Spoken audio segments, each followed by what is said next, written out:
Good afternoon, everyone. How's it going today? Good Thursday afternoon.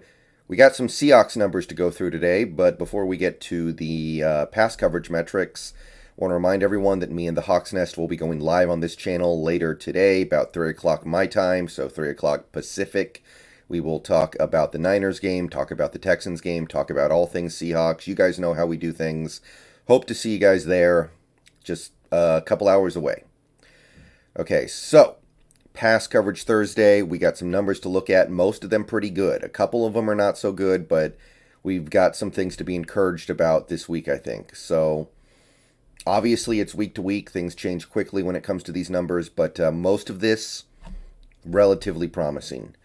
So, we're going to start with the linebackers, and you guys know that the linebackers have been a majority of the problem this year in coverage.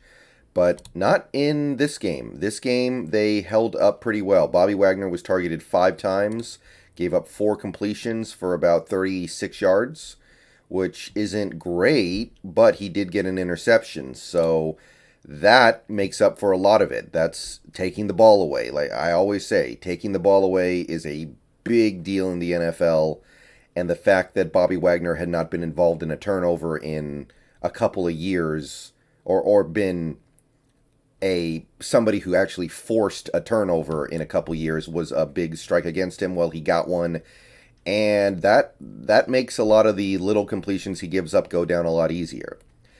Speaking of going down easier, Jordan Brooks had a really strong game in coverage. He was targeted twice, allowed 1 completion for 13 yards.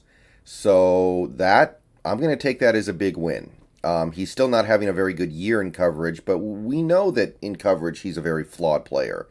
So a game where he only allows 13 yards in coverage, that's something I'm really going to be happy with. So good stuff there. Darrell Taylor allowed 1 completion on 1 target for I think 8 yards. So he doesn't have a big role in doing coverage stuff, obviously, but not giving up anything big. He's not getting burned. He's not giving up touchdowns. He's for the little bit that we're seeing from him, it's pretty much fine. So, given the fact that Wagner and Brooks have been 2 of the biggest targets in coverage so far this year, given the fact that they've given up most of our plays in coverage this year, this is good. This is encouraging to me. One guy got an interception. The other guy only allowed 13 yards on 2 targets. It's definitely a step in the right direction for those guys. All right, cornerbacks now. DJ Reed continues to have a pretty good year. He's still below 50% completion percentage, which is insane given the fact that we don't have a pass rush. He was targeted 5 times in this game and allowed 2 completions. Now, he did allow some slightly bigger plays, like 32 yards, but it's still certainly not bad. And he did allow that 1 touchdown to George Kittle. I think that Quandre Diggs had something to do with that touchdown allowed as well, but DJ Reed was in coverage on the play. So that doesn't help, but he's still having a really good year given the fact that we have no pass rush. Less than 50% completion is pretty insane, I think, given the fact that we don't rush the QB hardly at all. So, pretty good game for DJ Reed. Not his best, but still solid. Sidney Jones only got targeted, I believe, 3 times in that game and allowed 1 completion. So, Sidney Jones continues to come along. 9 yards allowed. His QB rating allowed is dropping with every game. You guys got to remember where he started this year, how bad he was at the start. So, Sidney Jones is really coming along. He's really progressing as a player. And at this rate, by the end of the year, we might have a guy who might even be part of the future. We might have a guy who could be part of the future. And I can't believe we're here because I was pretty nonplussed when we traded for him. I thought it was fine, but I wasn't excited about it. And I didn't think that he was going to be anything after the first couple games. But he's coming along. He's playing well. I like him. I like him now. We're in the right direction with him at least now. Austin did play a little bit, but didn't get targeted. Ugo Amadi, however, did get targeted a good amount. He got targeted, I think it was twice, and gave up 2 completions. And it was for 34 yards. PFF hated the Yeah, 34 yards. So he got targeted a little bit and gave up some stuff in coverage. Not terrible or anything. PFF, for whatever it's worth, thought he played an awful game, which probably had there was more to it than just his coverage. But Amadi got a grade of like 30 for that game. He was not. PFF did not like the way he played. So it seems like he had a rough game. His QB rating allowed is close to 100 now, basically 100.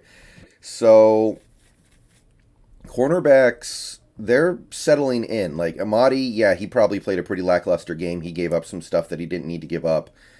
He's doing some things that are suboptimal, but the corners on this team right now, we've got something going, and I bash Pete like no one else, but I got to give him a little bit of credit here for making this work because it could easily have not worked because, Trey Brown's out for the year. Marquise Blair's out for the year. We had to dump Trey Flowers after expecting him to be the starter, so we put it together.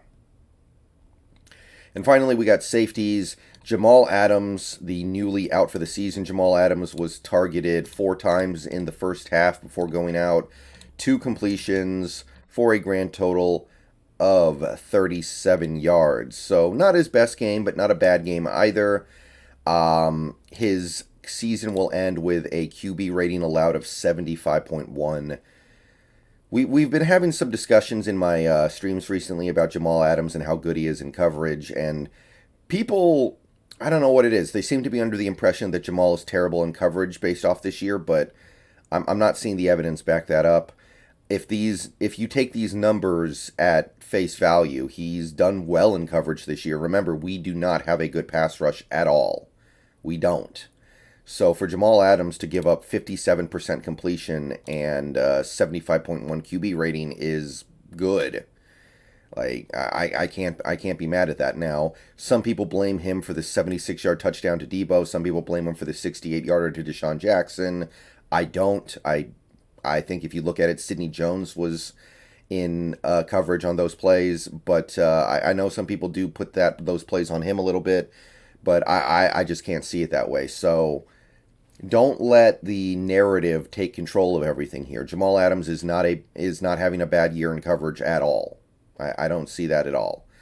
Okay, Quandre Diggs got targeted a few times. Twice he gave up 2 completions for a decent chunk of yards, but not too bad, like 28. It's fine. He got an interception as well, by the way. His QB rating allowed so far this year is 49 flat. So he is still having a really solid year. I think he may have allowed Kittle to get behind him on that first touchdown, but still playing well. Going to deserve some money this offseason from somebody. And finally, that brings us to probably the worst coverage player of the day because he gave up that long catch and run to George Kittle, among some other plays, Ryan Neal.